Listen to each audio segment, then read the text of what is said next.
Panginoon.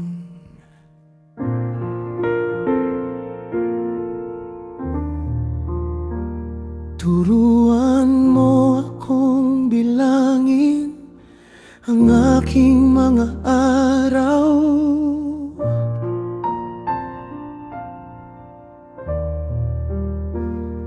upang malaman ko kung gaano kaikli ang buhay.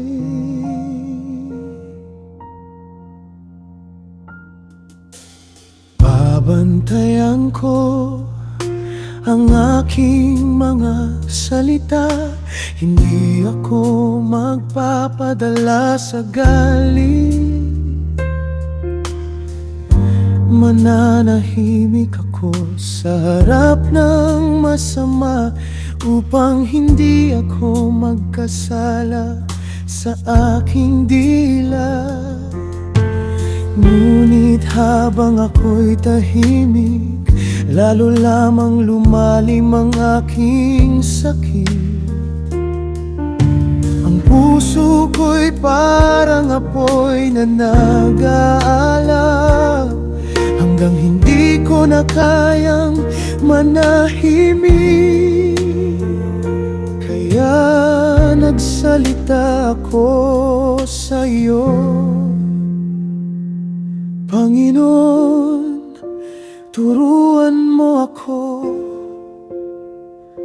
kung gaano kaikli ang aking buhay, at ipakita mo sa akin kung gaano ako kahina at panandalian. Ikaw ang aking pag-asa, kapag ang lahat ay lilipas. Ang buhay ay parang hininga, ang mundo'y parang anino lamang.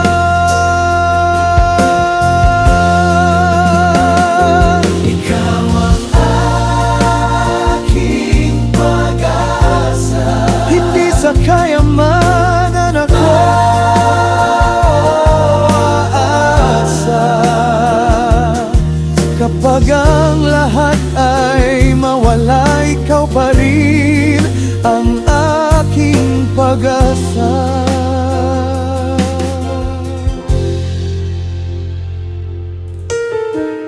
Tao'y nag-iipon ng kayamanan, ngunit hindi niya alam kung sino ang makikinabang.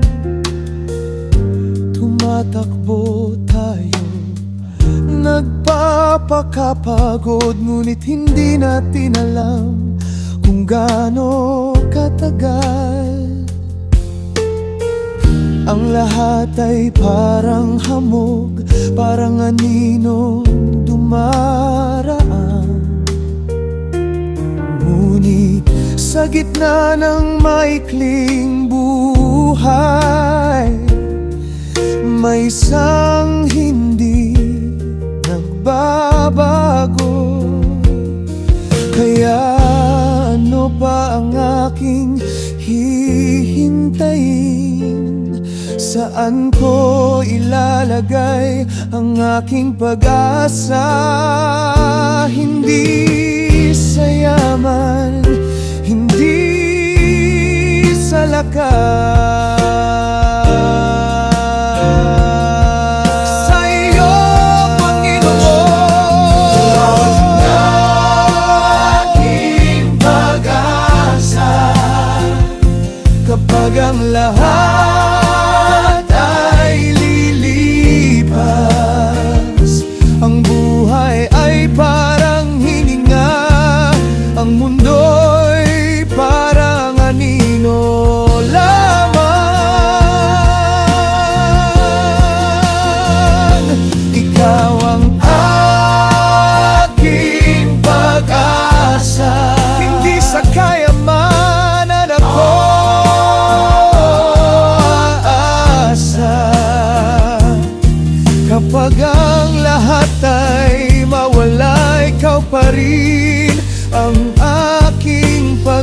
pag-asa.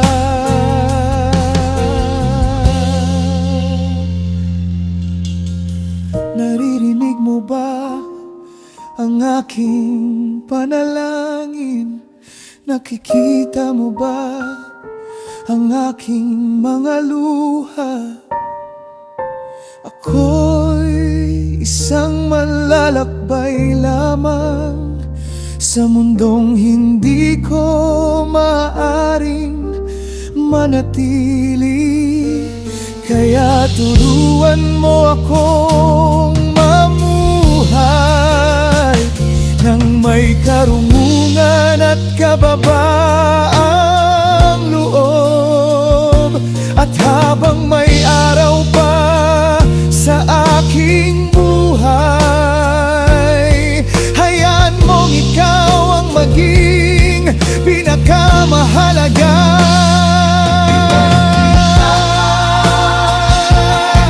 Sa bawat araw na lumilipas, kapag ang aking lakas ay maubos, ikaw ang aking masasandalan.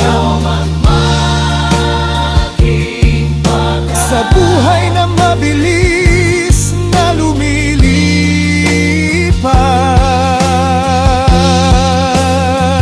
hindi man mahaba ang aking panahon, ang puso ko'y mananatili sa'yo.